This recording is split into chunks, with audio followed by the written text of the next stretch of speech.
tempatnya itu paling pojok persis dekat pagar. Jadi di mana pagar pada saat itu kemudian didobrak itu persis di sebelahnya posko pemuda dan mahasiswa. Memang pada saat itu kita siaga ya, karena ada isu ingin ada pengambil alihan yang dilakukan oleh PDI yang dihasilkan kongres di Medan, yang kemudian menghasilkan ketua umumnya Suryadi kembali.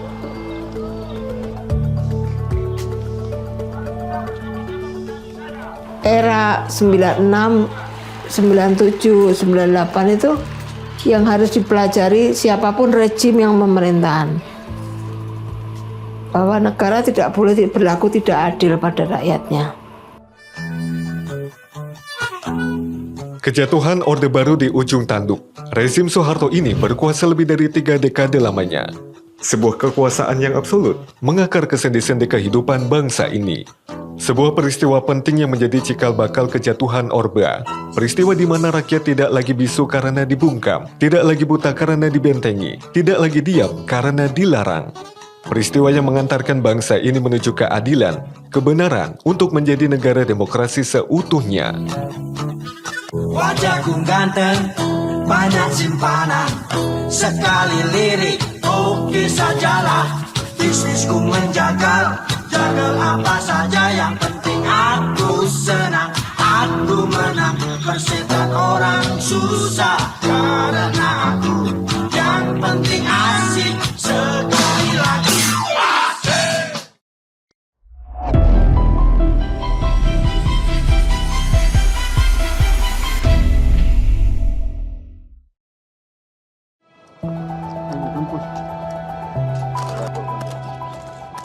Pada masa itu memang masa kejayaan ya, Orde Baru.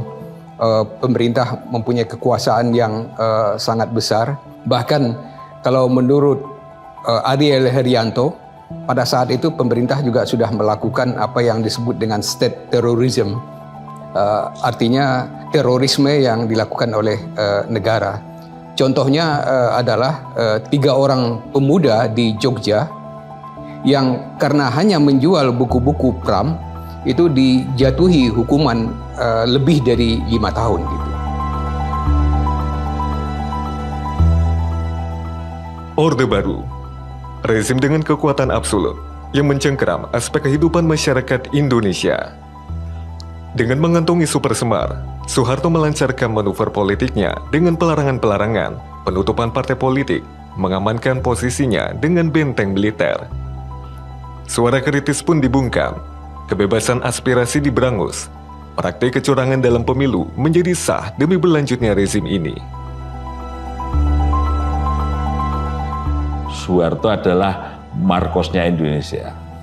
Jadi itu tradisi rejim Soeharto yang selalu ngobok-ngobok partai politik agar lemah di dalam menghadapi pemilu. Sejak berkuasa pada tahun 1965, pemenang tunggal kepala negara terus berlangsung sejak pemilu 1971. Seakan-akan demokrasi berjalan lancar. Rezim Soeharto memoles wajahnya dengan kesejahteraan rakyat. Serasa dibuai, rakyat pun terlena dengan dalih pemerataan di semua aspek. Namun, semua itu bohong. Hanya sebagian elit saja yang menikmatinya. Di balik polesan wajah rezim dengan ekonomi yang mengesankan itu, tumbuh borok yang mengakar kuat, korupsi, kolusi, nepotisme.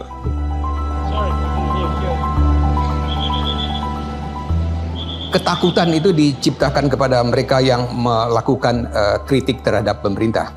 Memang tahun 80-an sudah mulai secara bertahap, mulai muncul perlawanan walaupun dalam tahap yang sangat kecil. Tahun 1980 sudah ada petisi 50 elit yang mencoba bersuara kritis, tetapi dampaknya sangat terbatas. Menelusuri sejarah negeri ini, gerakan dari berbagai elemen masyarakat mewarnai perubahan tatanan pemerintahan, seolah-olah mewakili kerisauan rakyat dalam mencari kebenaran dan keadilan. Tetapi kondisi tahun 90 itu berubah karena mereka melihat perubahan ini harus melibatkan spektrum yang lebih luas. Seperti yang saya jelaskan tadi, ada satu kesadaran dari gerakan mahasiswa untuk membangun front kekuatan dengan unsur-unsur lain, bukan hanya di luar sektor mahasiswa, tetapi juga dengan kelompok-kelompok lain yang termasuk tokoh-tokoh untuk membangun satu koalisi pengawasan pemilu. Karena ada perubahan-perubahan yang cukup signifikan. Ada proses radikalisasi kita sebut di dalam unsur faksi di PDI yang menginginkan bahwa pemilu itu harus dilakukan secara jujur dan adil.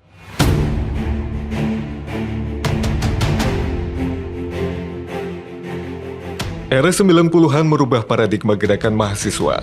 Yang semula gerakan mahasiswa berkolaborasi dengan militer di tahun 65, berubah menjadi gerakan yang menentang kekuasaan militer.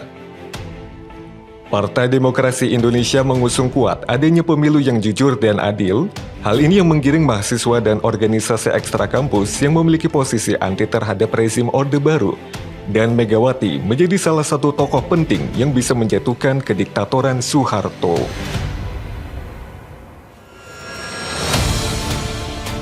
Ada peristiwa yang sangat penting yang juga berdampak kepada perubahan politik, yaitu diangkatnya Soekarno dan Hatta tahun 1986. Soekarno dan Hatta itu diangkat menjadi pahlawan proklamator atas desakan rakyat. Nah, ini memberi peluang ya selanjutnya kepada misalnya Megawati yang ketika itu ditawari menjadi caleg oleh Suryadi, caleg PDI, dan di dalam berkampanye Megawati sudah bisa membawa nama Soekarno, sudah bisa memasang poster Soekarno dan semacam itu.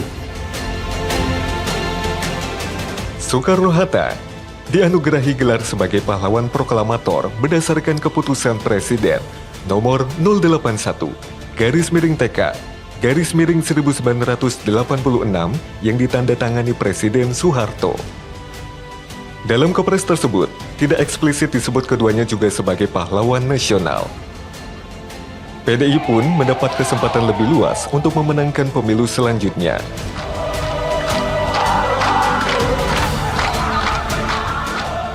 Dulu ini kan partai ada 3. P3, Golkar, PDI. Selalu setiap 5 tahun sekali kita udah tahu bakal yang menang siapa. Nah, kalau misalnya dulu ada mahasiswa bilang hasil pemilu yang tercepat itu di Filipina 8 jam udah tahu yang menang siapa. Gue bilang salah, Indonesia 5 tahun sebelum pemilu udah tahu yang menang siapa. Selalu begitu, P3 5 tahun ini dikasih angin, P3 besar. Besok 5 tahun kemudian PDI, gitu-gitu terus supaya kelihatan ada stabilitas lah. Tapi sebenarnya pasti Golkar yang menang, selalu dibilang gitu. Nah, lama-lama begitu turunnya anak-anak Bung Karno, Mbak Mega, Mas Guru, pinternya Suryadi harus diakui itu. Cerdas supaya PDI besar. Seiring waktu, popularitas putra-putri Soekarno semakin meningkat dan dapat merebut hati masyarakat luas yang saat itu sudah mulai terbuka matanya atas ketidakadilan rezim Orde Baru. Simpati yang diperolehnya membuat pemerintah gerah dan takut. Soeharto merasa sulit untuk melakukan kontrol terhadap arus kekuatan Megawati. Popularitas Megawati itu makin meningkat. Dia dipercaya untuk memimpin PDI, dan hal ini mengkhawatirkan pemerintah, mengkhawatirkan rezim Orde Baru karena Megawati yang di belakangnya itu ada nama dan ajaran pemikiran Soekarno itu akan membahayakan. Manuver pemerintah untuk melakukan kontrol terhadap Megawati terus-menerus dilakukan dengan berbagai cara. Tidak hanya memecah belah partai, intimidasi individual anggota partai pun dilancarkan. Singkat cerita bahwa PDI yang dimenangkan oleh Mbak Mega tidak diakui sama Soeharto. Jadi KLB dan masih terus berlanjut sampai akhirnya pembelahan partai. Dari mulai tingkat pusat sampai tingkat basis, minimalnya sampai DPC. Mulailah pembelahan dari pusat. Hanya beberapa lah dulu yang kayak Mbak Meganya, beberapa orang termasuk Alex Litai, yang lain Suryadi lebih banyak lah waktu itu. Itu pun nggak bertahan lama. Sampai ke tingkat DPC, karena saya waktu itu di tingkat DPC Kota Tangerang. Contoh kecilnya aja, ada 17, yang 11 masuk ke Suryadi. Karena dulu kan ada ancaman-ancaman dari Kodim, dari macam-macam, ya kan, intimidasi yang luar biasa. Yaitu pokoknya kalau kita punya usaha ditutup, kalau kita kerja dipecat, apalagi pegawai negeri gitu kan.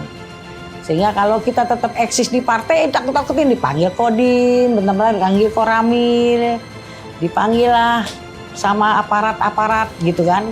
Jadi ditakut-takutin. Saya sendiri pernah lah ditawarin untuk dukung Suryadi. Dulu tuh kalau kita masuk ke Suryadi tingkat cabang saja seharga motor. Dulu masih 4.250.000. Aku ingat banget tuh. Udah Mbak nih ngapain ikut Megawati, aduh dokter lagi. Udahlah ikut Suryadi aja, 4.250.000. Enggak lah, aku ikut Mega. Kenapa saya menentukan kaki saya Megawati? Karena waktu itu saya tertarik, Mbak Mega itu ingin mengembalikan kedaulatan rakyat ke tangan rakyat, bukan ke tangan penguasa.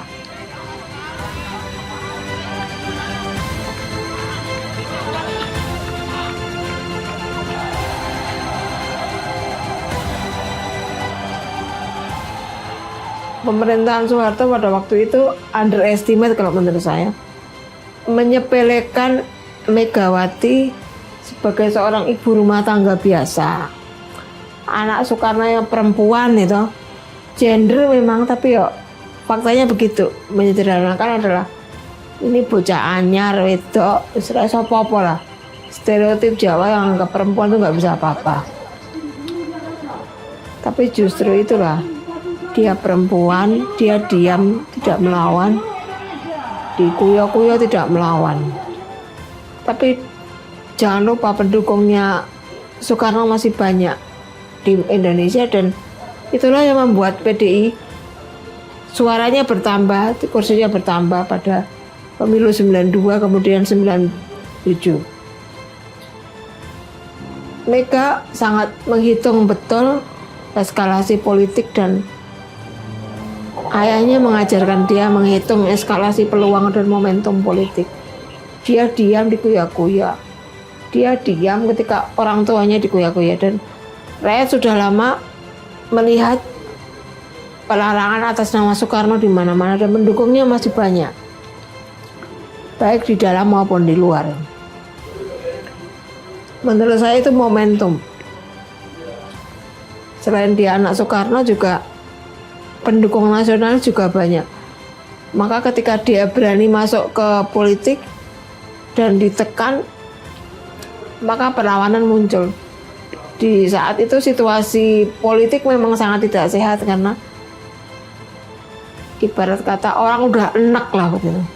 Ekonomi susah, korupsi di mana-mana, nepotisme di mana-mana, migrasi vertikal secara sosiologis susah. Dan menganggap ketika Megawati diam dengan diam dan melawan itu bersuara kritis, dia juga diinjak.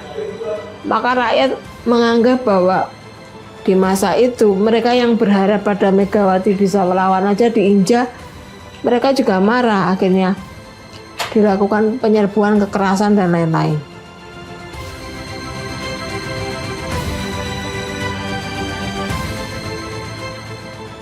Megawati itu narasumber dan teman yang asik,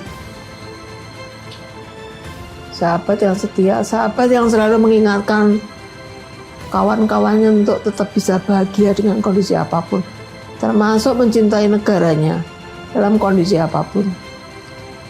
Megawati buat saya adalah orang yang mengajarkan saya apa artinya hidup.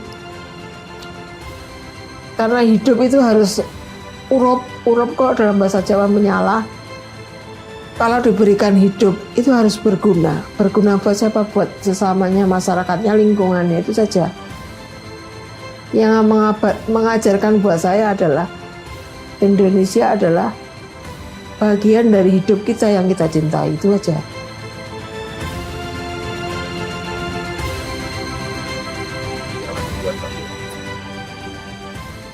Saya manggilnya Mbak ya, karena dia saya anggap kakak. Meskipun pada tahun 96 itu saya bersurat kepada Mbak Mega, saya mengatakan bahwa saya mewakili ribuan anak yang butuh harapan untuk masa depan mereka. Dan saya menyebut itu bocah Indonesia. Dan itu memang harapan benar adanya. Karena kalau kita tidak mengakhiri proses Orde Baru, sebuah Orde Baru itu, maka harapan buat anak-anak kita juga akan sirna. Dan saya bukan satu ya, mungkin saya sendirian, tapi saya yakin banyak anak-anak juga punya harapan.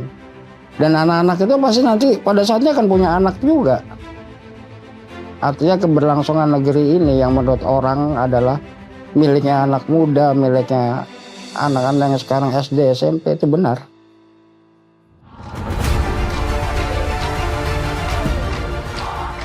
Keberpihakan terhadap Megawati tidak hanya berada di dalam tubuh partai saja. Kekuatan-kekuatan di luar partai pun mulai merapatkan barisan atas nama keadilan dan demokrasi. Saat itu PRD ngelihat bahwa arus bawah masa PDIP mulai bergerak di berbagai kota. Dan PRD memutuskan strateginya adalah bagaimana bisa bergabung atau mengintervensi arus bawah PDI yang sedang menolak intervensi negara rezim Soeharto saat itu. Jadi di semua kota strategi kita adalah bagaimana bisa bergabung dengan arus bawah PDIP. Megawati menunjukkan satu fenomena bahwa tidak seperti ketua-ketua partai sebelumnya, Megawati sangat kritis, berani dan konsisten ya, menunjukkan sikap oposisi, perlawanan terhadap Soeharto saat itu. Itu membuat gerakan mahasiswa sadar bahwa ada satu tokoh pemimpin sebuah partai politik besar di luar Gus Dur. Waktu itu gerakan mahasiswa sangat mendukung Gus Dur. Kali ini muncul salah satu figur berani melawan kediktatoran Soeharto. Itulah yang mendasari bagaimana kita mendukung, karena ada satu kesadaran front itu bahwa perubahan ini harus dibangun melalui sebuah front yang besar.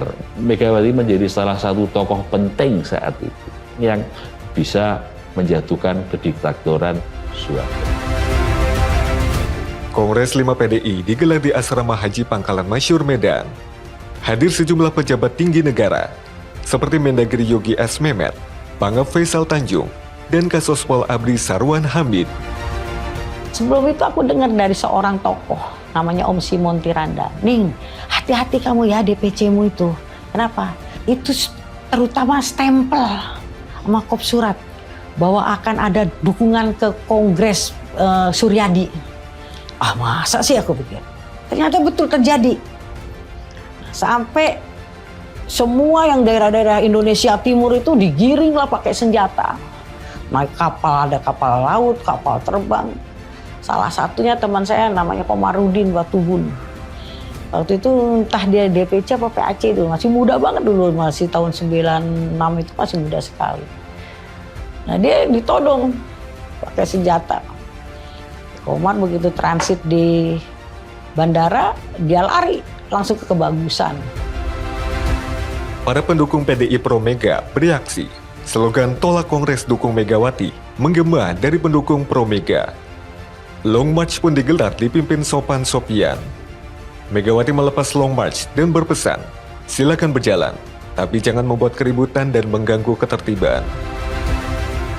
Kongres Medan itu akan berlangsung pada tanggal 20 Juni tahun 1996, maka ada long march yang sangat besar dari Monas itu dilakukan ke kantor PDI, dan keesokan harinya dengan kebalikan arah dari kantor PDI itu menuju Monas, dan di Gambir itu massa itu dihambat oleh aparat keamanan, dan sehingga banyak yang menjadi korban di situ. Terjadilah peristiwa Gambir berdarah itu yang merupakan ya awal atau yang memicu juga kemarahan dari para aktivis, para pendukung PDI, dan juga secara bertahap juga rakyat juga melihat hal itu gitu. Di depan kantor DPP PDI, polisi sudah menghadang dengan tameng. Kericuhan sempat terjadi hingga polisi memberikan jalan bagi simpatisan PDI pro Mega.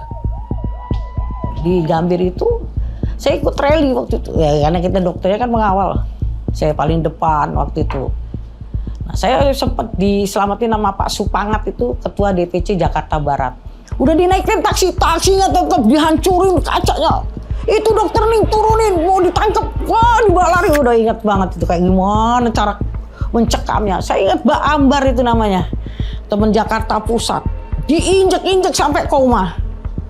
Tentara itu begini, kalau dia belum ada bilang serbu, gini aja. Begitu bilang serbu dia nggak mau tahu, orang hamil kayak orang apa, saya lihat sendiri, diinjek-injek habis. Kita pada itu mau ke Depdagri. Nah, kita mau protes itu, persoalan ini yang legitimasi di siapa? Kalau secara itu ya Mega. Udah dijegat dulu di keoskan di depan Gambir itu. Seru banget. Wah, anak saya yang paling besar udah ikut mahasiswa. Kita sepakat ya kalau di luar kita kawan. Nah, takutnya dia juga tidak enak gitu kan. Kres, mama lu ditangkap, diinjek-injek. Kita kawan. Saya sempat itu kan terjatuh, kakiku diinjek. Hidup Pancasila, saya hidup, waduh, terus gua berdiri lari. Ya itu terus selamatin Pak Tangat itu. Kembalilah ke sini. Pasca peristiwa Gambir berdarah, Megawati berunding dengan Maijen Sutioso, Panglima Kodam Jaya. Disepakati, pendukung Megawati boleh berkumpul dan melakukan aktivitas asalkan tetap berada di halaman kantor PDI. Mahasiswa, rakyat bersatu waktu itu, tukang parkir, tukang apa, semua. Sampai ada namanya MARI, gitu, Majelis Rakyat Indonesia, itu bikin spanduk dari mulai YLBHI sampai di sini berapa meter itu orang tanda tangan. Bakal tanda tangan darah. Kita seru banget dulu sampai iklan tanda tangan darah. Mendukung Megawati sebagai lambang perlawanan rakyat, ekstrimnya gitu. Kalau perintah Mbak Mega kan selalu Mbak Mega menempuh jalur hukum. Mbak Mega tuh orang takut akan patuh akan hukum. Tapi kan rakyat itu nggak bisa semua harus begini. Rakyat juga punya caranya sendiri. Iya memang kalau kita orang struktur oke, patuh pada ketua umum. Tapi rakyat nggak bisa.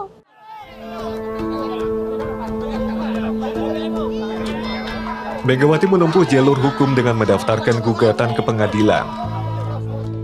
Gugatan itu ternyata sia-sia. Megawati mengadakan perlawanan. Dukungan terhadapnya terus mengalir baik dari organisasi mahasiswa, tokoh masyarakat, hingga lembaga swadaya masyarakat. Karena arus bawah PDI bergerak di berbagai kota, ya, dan arus bawah ini yang kemudian menyatakan menolak campur tangan militer atau Orde Baru dalam kasus Kongres PDI Suryadi saat itu ya. Dan saya pikir itu yang membuat suasana politik memanas ya. Dan itu membuat sepertinya rezim Orde Baru terutama Soeharto menjadi khawatir bahwa arus bawah ini akan mengakselerasi gerakan anti Orde Baru yang lebih luas, kira-kira begitu. Dan ketika itu analisa PRD adalah bahwa arus bawah ini harus digabungkan dengan gerakan demokrasi yang lebih luas ya. Dia tidak hanya menuntut ketidakadilan terhadap Megawati, tapi juga menuntut demokrasi yang lebih luas seperti cabut 5 undang-undang politik, cabut di fungsi ABRI, upah buruh yang layak, kira-kira begitu. Dan saya pikir itu sudah dimulai, ya, menjelang 7 Juli itu sudah dimulai. Bagaimana arus bawah PDI bisa bergabung dengan Gerakan Demokrasi dan ormas-ormas PRD untuk menuntut demokrasi yang lebih luas. Tidak hanya penggulingan Megawati oleh Kongres bonekanya Suryadi, gitu kira-kira. Mimbar bebas pun digelar di halaman markas PDI di Jalan Diponegoro 58 Jakarta atas usulan Taufik Kemas. Mereka menyuarakan kritik terhadap pemerintahan Orde Baru dan berupaya untuk mempertahankan sekretariat DPP PDI yang coba diambil alih kubu Suryadi dengan bantuan militer. Beberapa pendukung Mega dari fraksi PDI seperti Sabem Sirait, Sopan Sopian, Royani Haminullah, Aberson MC Halolo, politisi vokal Sri Bintang Pamungkas berganti tampil. Itu bagian dari menjalankan keputusan Kongres PRD, karena Kongres PRD mendukung Megawati Soekarno Putri dan melihat ada perubahan-perubahan yang mendasar di PDI di bawah kepemimpinan Megawati yang mulai berani melakukan koreksi-koreksi, melakukan langkah-langkah oposisi terhadap rezim saat itu. Itu dalam keputusan Kongres dan dalam implementasinya kita memang mendekat kepada struktur PDI. 3 minggu berselang, Panglima ABRI Jenderal Faisal Tanjung menyatakan mimbar bebas itu sebagai embrio makar dan disusupi PKI yang merupakan tudingan kepada PRD dan SMID.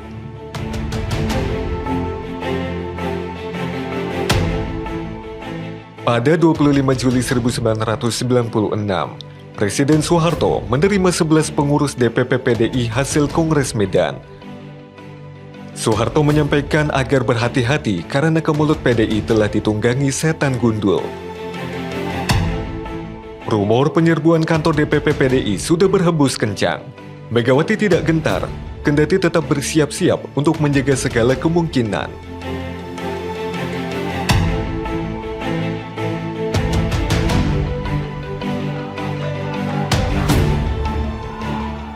Dini hari, 27 Juli, sejumlah kendaraan polisi lalu lalang di sekitar gedung DPP PDI.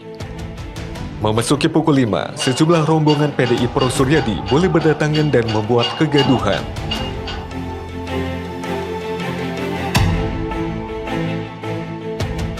Waktu kita alami itu luar biasa. Istilahnya kita ketemu teman gitu udah ada yang tahu aja. Intel itu luar biasa. Kadang-kadang teman kita sendiri jadi intel. Kita nggak tahu mana kawan mana lawan nih. Nah, di DPP sendiri di sini juga ada namanya Dokter Ali Gumai. Dia dokter di sini sama-sama kita. Ternyata dia videoin, lapor ke aparat.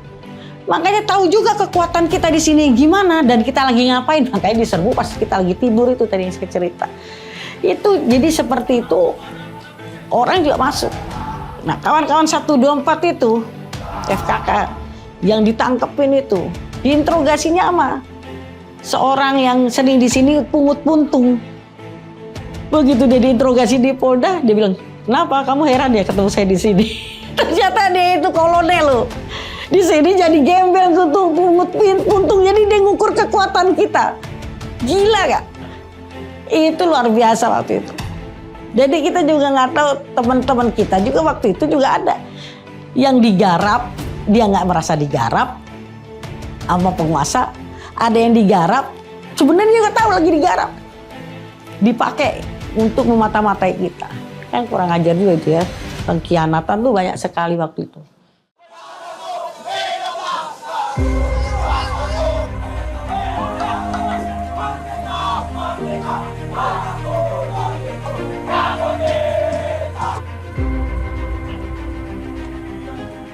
Ya sederhana aja gini, PD Perjuangan suka apa nggak suka, itu melibatkan banyak orang pada saat itu.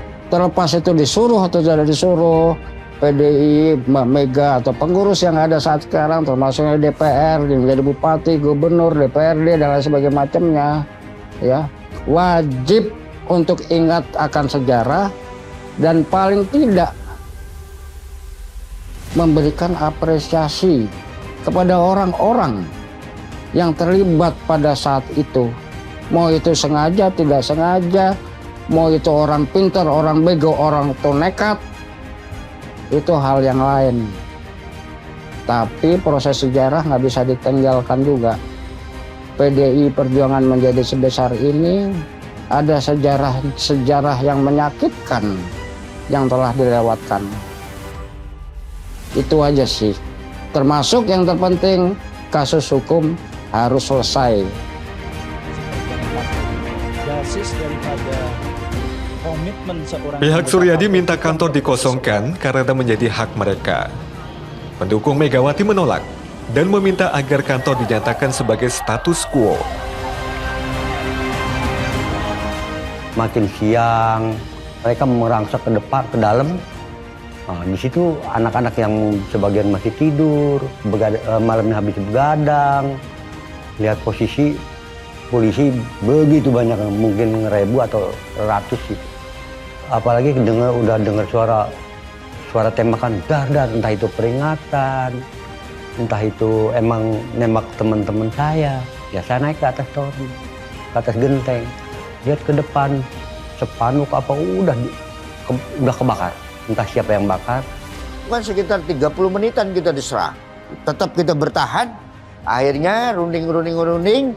Tetap ya kan. Tidak juga ada kesepakatan karena mereka ingin mengosongkan ini, kita bertahan. Kita bersumpah di situ teman-teman. Ya mati ya di sinilah. Ya kan. Kita nggak mau tetap. Akhirnya mereka dengan tidak ada kesepakatan. Asang aba-aba. Ya kan memerintahkan kita nggak mau, jebol lah pintu.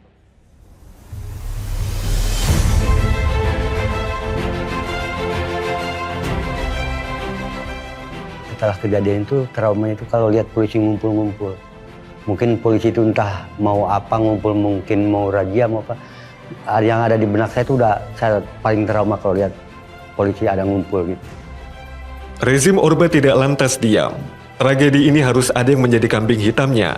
Intimidasi, penangkapan pun terus dilakukan sebagai upaya melemahkan perjuangan. Keluarga itu kan banyak yang nggak tahu bahwa kita ditahan di Polda, apa mati, apa hidup itu kan di mana. Jadi orang kan tidak boleh selama 40 hari itu tidak boleh kita dijengok di Polda. Kan akhirnya tidak punya gedung, berpindah-pindah tempat, tapi kekuatan kita tidak padam. Saya kan pernah juga disekap di BIA. Terus Mbak Ning, saya punya orang di klinik Anda, di rumah Anda, di tembok saya pasang ini. Cuci otakku, supaya aku paranoid jadi. Untung saya pulang, ada tercecer buku saya namanya Indonesia adalah Soekarno, Soekarno adalah Indonesia. Di situ ada satu garis, seorang pemimpin atau pejuang tidak pernah berubah dengan satu hukuman. Aku kemana-mana orasi, saya habis disekap oleh dia. Akhirnya memberikan keberanian rakyat untuk melawan. Wah, menjadilah konsolidasi itu yang kita lakukan. Sampai 98 akhirnya kalau PDI deklarasi lah. Di GBK menjadi, dan PDI Promek menjadi PDI Perjuangan. Sekelompok pemuda itu juga diburu dan dikejar serta ditangkap gitu. Ini bagian dari untuk melemahkan kekuatan-kekuatan yang menentang rezim. Mahasiswa itu sudah mulai siap ya, maupun intrakampus maupun di luar itu. Mereka memupuk kekuatan dan yang menariknya itu mereka mencoba menyatukan diri itu dengan kelompok lain, kelompok buruh dan juga tani gitu. Alih-alih menekan pendukung Promek, rezim pun menetapkan Partai Rakyat Demokratik sebagai dalang kerusuhan 27 Juli 96. Syahron Hamid menyatakan bahwa PRD sebagai dalang kerusuhan sebetulnya. Ya. Kalau PRD terlibat, PRD jelas terlibat. Ya. Terlibat dalam panggung-panggung politik PDI Pro Megawati, juga terlibat dalam konsolidasi dan aksi-aksi arus bawah di beberapa kota. Kemudian saya tidak begitu lama setelah 7 Juli karena saya harus lari bersembunyi, kemudian ditangkap pada tanggal 10 Agustus 96 di Ungaran, Jawa Tengah. Waktu itu ada intel tentara namanya Rudi, mengaku sebagai Satgas PDI Perjuangan. Dia menyediakan rumah untuk saya, Anom dan kawan-kawan Semarang bersembunyi. Tapi setelah saya dan Anom muncul di sana, saya ditangkap kemudian. Dari sana kemudian saya dibawa ke Jakarta, diadili ya dengan pasal-pasal anti subversif, lalu divonis 5 tahun penjara, dan saya bergabung dengan Petrus dan kawan-kawan yang lain di LPC Pinang kemudian.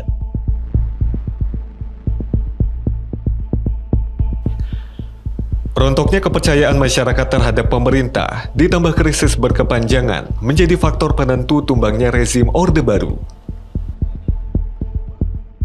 Tahun 98 ketika ekonomi juga memburuk, krisis yang terjadi di Asia Tenggara itu juga melanda Indonesia. Orang misalnya menarik uang dari bank dan selainnya. BBM itu mau dinaikkan, demikian juga listrik yang berdampak sangat besar ya pada masyarakat. Pada bulan Mei 98 itu terjadi penembakan terhadap mahasiswa Trisakti, kemudian diikuti dengan kerusuhan Mei 98 yang akhirnya menyebabkan Presiden Soeharto itu mengundurkan diri, atau lebih tepatnya menyatakan berhenti sebagai presiden. Saya memutuskan untuk menyatakan berhenti dari jabatan saya sebagai Presiden Republik Indonesia terhitung sejak saya bacakan pernyataan ini pada hari ini, Kamis 21 Mei 1998.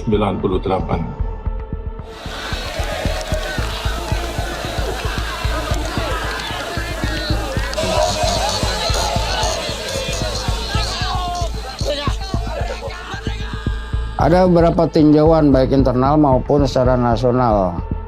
Yang jelas ketika kasus ini dimulai bukan 27 Julinya. 27 Juli itu adalah sebuah rangkaian panjang dari penekanan, intimidasi, dan kesewenangan dari pemerintah pada saat itu.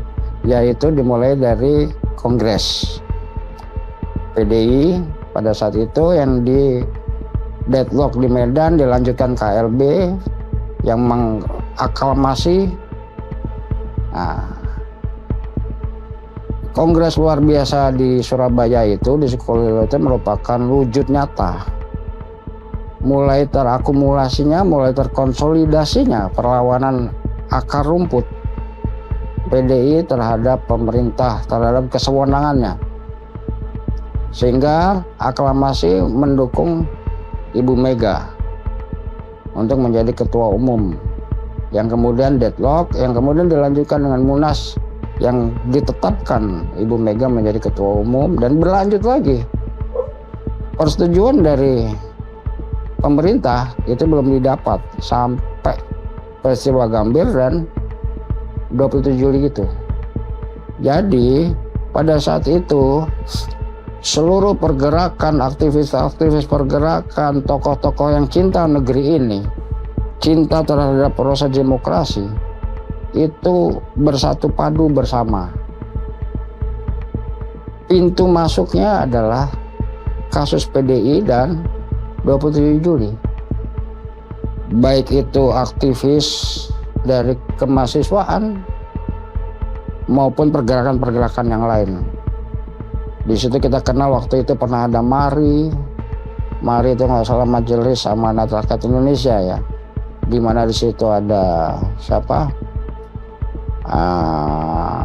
Ada Mbak Sukma, ada Sri Edi Suarsono, ada macam-macam lah di situ, termasuk Gus Dur juga.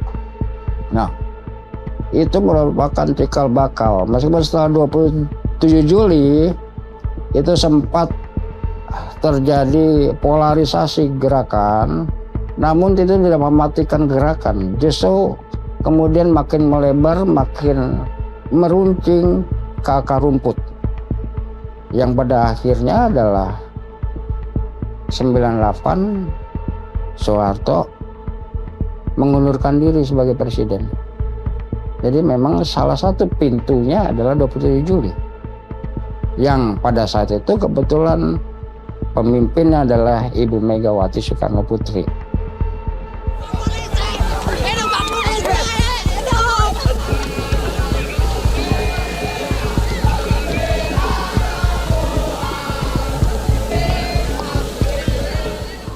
Saya saya berharap besar bahwa kasus ini harus dituntaskan. Untuk generasi muda saat ini, jangan takut bicara kebenaran. Harapan kita dulu adalah ada demokrasi sepenuh-penuhnya sehingga rakyat bisa berdaulat. Ya, dengan rakyat berdaulat maka kesejahteraan dan keadilan sosial sesuai dengan sila kelima dan mandat dari UUD 45 bisa tercapai. Dulu kita nggak punya apa-apa. Orang berduit ada di Suryadi. Pala kongrat siapa? Tentara ada di sana, ya kan? Pengusaha ada di sana. Birokrasi dari RT, RW, LKMD ada di Suryadi. Mega itu hanya punya kekuatan rakyat. Kita bilang Mega pasti menang. Terus rakyat bersatu tak dapat dikalahkan. Itulah modalnya. Ikat kepala, Mega, yes. Karena keberanian PDI, perjuangan solid, bergerak terus itu. Semua teman-teman yang baru masuk di PDI Perjuangan yang tidak mengalami dipanggil Kodim, ditahan apa, jagalah partai ini tetap konsisten, jangan dibikin moderat, jangan dibikin murah, karena mahal perjuangan ini. Untuk peristiwa 27 Juli, yang menurut hemat saya ini harus dianggap suatu pelanggaran berat, satu kejahatan terhadap kemanusiaan yang terkait dengan sekali lagi pembunuhan demokrasi gitu.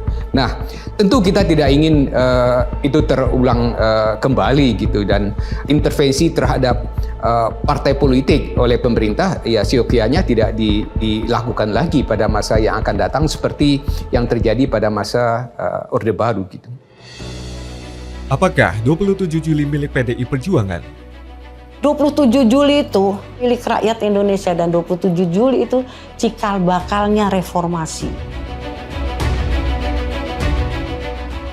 Keadilan dan demokrasi itu harusnya terjadi sejak dalam pikiran. Memahami orang berbeda, memahami yang bukan haknya, itu harus dimulai dari pikiran. Kalau pikiran kita sudah mulai adil dan clear demokrasi, tidak mengambil yang bukan haknya, itu tidak menghambat orang yang bukan menghambat orang menjalankan hak dan kewajibannya. Kalau pikiranmu sudah adil, hatimu juga akan adil. Itu dijabarkan dalam tindakan. Nah, kalau nggak mau dibully, ya jangan membuli. Kalau nggak mau dicaci, ya jangan mencaci. Kenapa sih kita kan bisa hidup gembira ria dan bahagia toh, dimanapun. Kalau ada slogan, apapun makanannya, minumnya teh itu. Gitu. Dimanapun kamu berada di Nusantara atau di Indonesia, ini negara kita. Siapapun lawan bicaramu, lawan politikmu, siapa akunnya, semua saudaramu. Itu saja. Kita pernah bisa menjadi saling terharu satu sama lain dan saling kehilangan satu sama lain di masa pandemi. Dan kita bisa menolong satu sama lain ketika pandemi. Sadar tidak mengganggu atau tidak menulari satu sama lain ketika pandemi. Kenapa kita tidak belajar pada saat seperti pandemi itu untuk menjaga kehidupan kita bersama? Itu sajalah. Make it simple. Maka 27 Juli itu sebenarnya adalah pelajaran hidup kita bersama saling menghargai.